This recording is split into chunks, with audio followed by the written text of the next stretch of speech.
पटना में कांग्रेस की सीडब्ल्यूसी की बैठक चल रही है और इस बीच महागठबंधन में सीट शेयरिंग को लेकर सूत्रों के हवाले से बड़ी खबर आ रही है। जो सीट शेयरिंग का फॉर्मूला है वो महागठबंधन में करीब करीब तय कर लिया गया है। बिहार में महागठबंधन में सीट बंटवारा लगभग तय कर लिया गया है, जिसमें आरजेडी 140, कांग्रेस 52, लेफ्ट पार्टियों को 35 सीटें और मुकेश सहनी की वीआईपी 15 सीटों पर चुनाव लड़ सकती है।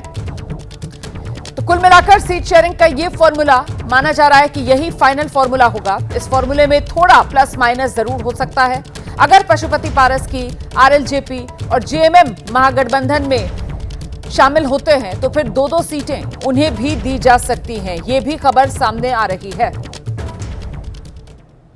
तो ये वो फॉर्मूला है सीट बंटवारे का महागठबंधन में, जिसको लेकर माना जा रहा है कि सहमति बन गई है। इसमें आरजेडी 140 सीटों पर चुनाव लड़ेगी, कांग्रेस 52 सीटों पर। पिछली बार 2020 विधानसभा चुनाव में हालांकि कांग्रेस पार्टी ने 70 सीटों पर चुनाव लड़ा था, लेकिन इस बार ये आंकड़ा घटकर 52 पर आया है। पिछली बार कांग्रेस का विधानसभा चुनाव में महागठबंधन में स्ट्राइक रेट सबसे खराब रहा था और उसी के तहत इस बार पिछली बार के 70 के मुकाबले कांग्रेस की सीटें गठबंधन में घटी हैं। 52 सीटों पर कांग्रेस चुनाव लड़ सकती है। लेफ्ट पार्टियों के खाते में 35 सीटें जा सकती हैं और वीआईपी मुकेश सहनी की पार्टी पिछली बार एनडीए में शामिल थी, इस बार महागठबंधन के साथ है और ऐसे में मुकेश सहनी की पार्टी को 15 सीटें दी जा सकती हैं।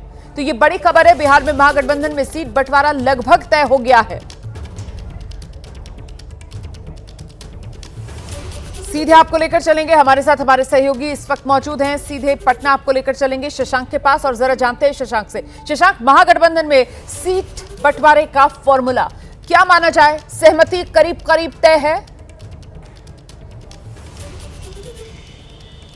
बिल्कुल, एक फार्मूला सामने आया है सूत्रों से और इसी फार्मूले पर बातचीत चल रही है। सभी दलों की सहमति रही तो विजयदशमी के आसपास जो है महागठबंधन में सीट बंटवारे का औपचारिक ऐलान किया जा सकता है। देखिए, बिहार विधानसभा में टोटल 243 सीटें हैं। जो जानकारी मिल रही है, आरजेडी 140, कांग्रेस 52, वाम दलों को 35 सीटें दी जा सकती हैं, जिसमें सीपीआईएमएल, सीपीएम, सीपीआई शामिल है। मुकेश सहनी को 15 सीटें दी जा सकती हैं।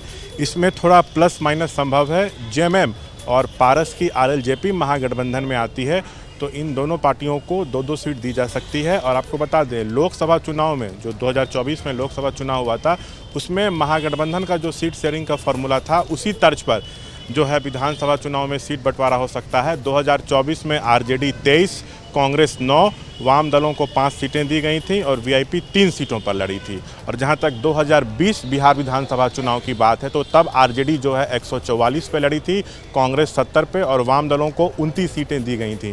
देखिए, जब चुनाव होने वाला होता है तो सभी दलों की इच्छा होती है कि ज़्यादा से ज़्यादा सीटें गठबंधन में ली जाएँ। इसलिए कांग्रेस कहती है कि 70 से ज़्यादा चाहिए, सीपीएमएल कहती है कि हमको 40 चाहिए, मुकेश सहनी कहते हैं कि हमको 60 चाहिए। लेकिन जो फार्मूला सामने आया है उसमें साफ दिख रहा है कि राजद के सामने किसी भी दल की महागठबंधन में चलने वाली नहीं है। और ऐसे में सबसे बड़ी भूमिका में सबसे बड़े भाई के तौर पर यहां पर सीट शेयरिंग के भीतर आरजेडी ने अपना सिक्का जमा लिया, यह भी साफ तौर पर नजर आ रहा है। 2020 के मुकाबले जैसा कि आपने बताया कि भाई आरजेडी 2020 में 144 सीटों पर लड़ी थी, इस बार सिर्फ 4 सीटें कम 140 पर माना जा रहा है कि आरजेडी चुनाव मैदान में उतरेगी। लेकिन यहां सबसे बड़ा नुकसान सीट मिलने के मामले में अगर किसी को नजर आ रहा है महागठबंधन में सीटों में हिस्सेदारी के तौर पर, तो वो कांग्रेस पार्टी ही है। 2020 में 70 सीटों पर चुनाव लड़ा था और इस बार वो आंकड़ा घटकर 52 पर आ गया है। इसकी आशंका पहले भी जताई जा रही थी शशांक, ये आधार बनाकर कि 2020 में स्ट्राइक रेट तो देखिए आप कांग्रेस का कितना खराब था, 70 पर लड़े थे, सिर्फ 19 ही जीत पाए थे। शशांक,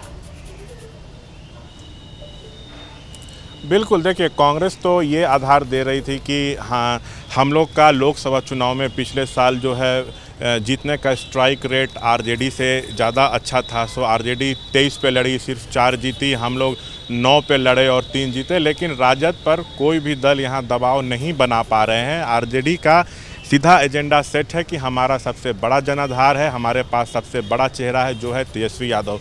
तो कांग्रेस की जो सीटें हैं वो कम की जा रही हैं। मतलब इस बार 52 मिलता है तो मानिए कि पिछली बार के मुकाबले 18 सीटें कम उसको दी जाएंगी और इस फॉर्मूले पे बातचीत अब आगे बढ़ रही है।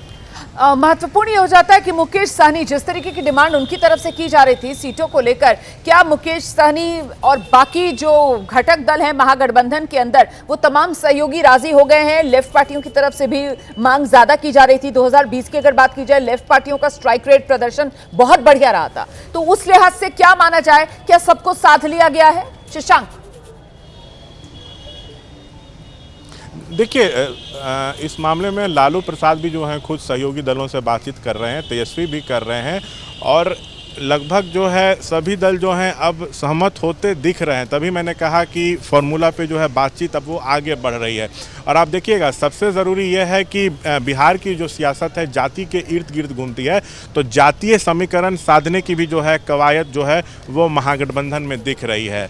अब फाइनल निर्णय कब तक होता है सीट शेयरिंग पर, ये देखना होगा। और पशुपति पारस और जेएमएम को लेकर क्या जानकारी है? अगर ये भी महागठबंधन में शामिल होते हैं तो दो सीटें दी जाएंगी, तो क्या अगर पशुपति पारस शामिल होते हैं तो वो 2 सीटें आरजेडी अपने खाते से दे सकती है, कांग्रेस शामिल होती है, माफ कीजिएगा, जेएमएम शामिल होती है तो 2 सीटें कांग्रेस अपने खाते में से देगी? क्या इस तरीके की कोई अंडरस्टैंडिंग बन रही है?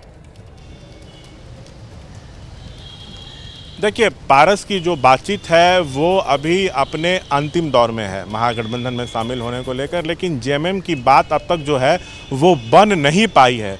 पारस अगर आते हैं तो राजद उनको अपने कोटे से सीटें दे सकती है।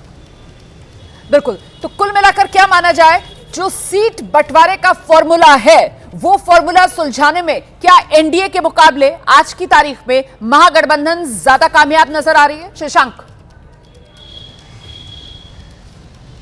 नहीं, देखिए, एनडीए में भी जैसा मैंने बताया था कि कुछ दिन पहले ही हम लोगों ने खबर चलाई थी कि एनडीए में भी 102 से 103 पर जेडीयू, बीजेपी 101 से 102 पे, जदयू 1 या 2 सीट ज़्यादा लड़ेगी, चिराग को 25 से 28 और मांझी को 6 से 7, कुशवाहा को 4 से 5 सीट दी जा सकती है। तो वहाँ भी जो है सीट शेयरिंग फार्मूले पर बातचीत आगे बढ़ गई है। और देखिए, बिहार की सियासत के लिए 1 या 2 अक्टूबर का दिन बेहद अहम होने वाला है।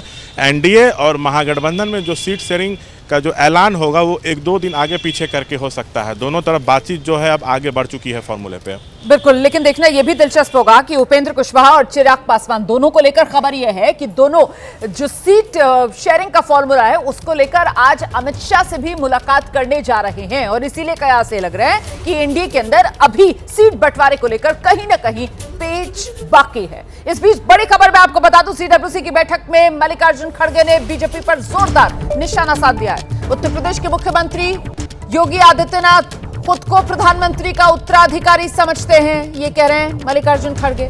आगे उन्होंने कहा, उन्होंने पहले आरक्षण के विरोध में लेख लिखा था, अब उन्होंने जातियों के नाम पर होने वाली रैलियों पर रोक लगा दी है। बीजेपी क्या जाति के मुद्दे पर अपना रुख साफ करेगी?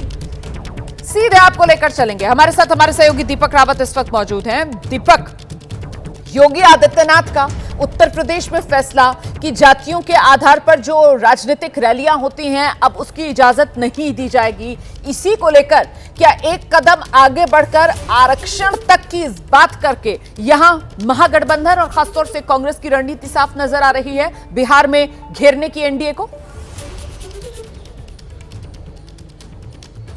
जी बिल्कुल रोमाना, क्योंकि पिछले कुछ समय से अगर बात देखें आप, राहुल गांधी लगातार ये जाति जनगणना की बात करते आ रहे हैं। राहुल गांधी ये कह रहे हैं कि जाति जनगणना होनी चाहिए और उसके बाद जो आरक्षण की जो सीमा है उसको ब्रैकेट को तोड़ना चाहिए, उससे ऊपर बढ़ना चाहिए। और ये ही माना जा रहा था कि जब इस तरीके की रोक लगेगी तो इसको लेकर एक बड़ा मौका कांग्रेस को मिल जाएगा और कांग्रेस को लेकर बीजेपी पर हमला करेगी। तो वही कुछ आज होता हुआ नजर आ रहा है जब सीडब्ल्यूसी की एक्सटेंडेड बैठक हो रही है पटना में। लेकिन बात यूपी की हो रही है, क्योंकि ये मुद्दा राहुल गांधी जो है वो समझते हैं कि उन्होंने उठाया है और यही वजह रही है कि केंद्र सरकार ने भी यह ऐलान करना पड़ा केंद्र सरकार को कि जातिगत जनगणना कराई जाएगी। तो ऐसे में मल्लिकार्जुन खड़गे ने सीधी बात कही है कि जब जातिगत जनगणना कराने की बात केंद्र सरकार भी कर रही है, विपक्षी पार्टियां भी कर रही है, इस बीच अगर कोई जाति आधारित रैलियां हो रही हैं, कुछ जातियां ऐसी हैं जो कि अपनी चीज़ों को लेकर, अपनी मांग को लेकर रैली निकालना चाहती है, तो आप उसको रोक लगा रहे हैं। और वो भी ऐसा व्यक्ति लगा रहा है जिसे बीजेपी ये मान के चलती है कि वो मोदी के उत्तराधिकारी हैं। तो सीधे तौर पर एक कटाक्ष जो है प्रधानमंत्री मोदी को लेकर लेकर भी है,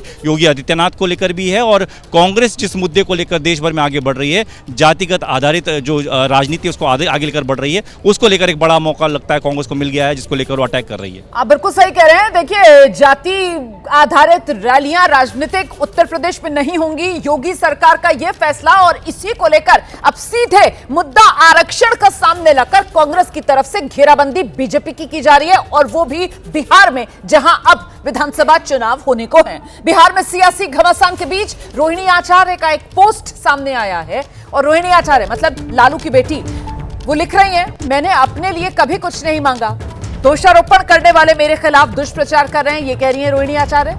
ये सब जिस किसी के कहने पर कर रहे हैं मुझे पता है, दुष्प्रचार करने वाले देश की हर मां बेटी से माफी मांगे, ये रोहिणी आचार्य की तरफ से कहा जा रहा है। तो लालू की बेटी, और लालू की बेटी की तरफ से सोशल मीडिया पर यह पोस्ट किया गया है।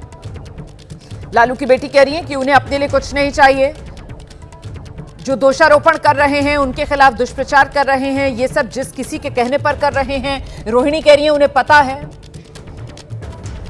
तो कहीं ना कहीं लालू परिवार के भीतर ये जो कलह है वो रह रह कर खुलकर सामने आ रहा है। इससे पहले सुर्खियों में आई थी रोहिणी आचार्य। अभी हाल ही में रोहिणी आचार्य ने जिस तरीके से आरजेडी से लेकर तेजस्वी यादव से लेकर तमाम जो पार्टी के बड़े नेता हैं उन सब के सोशल मीडिया अकाउंट्स को अनफॉलो किया था, और उसके बाद भी ये बात खुलकर सामने आई थी कि बहन बगावत पर उतारू है, लड़ाई लालू की विरासत की है क्या। अब इस पर रोहिणी आचार्य की तरफ से कह दिया गया है कि उन्हें अपने लिए कुछ नहीं चाहिए। दिल्ली का एक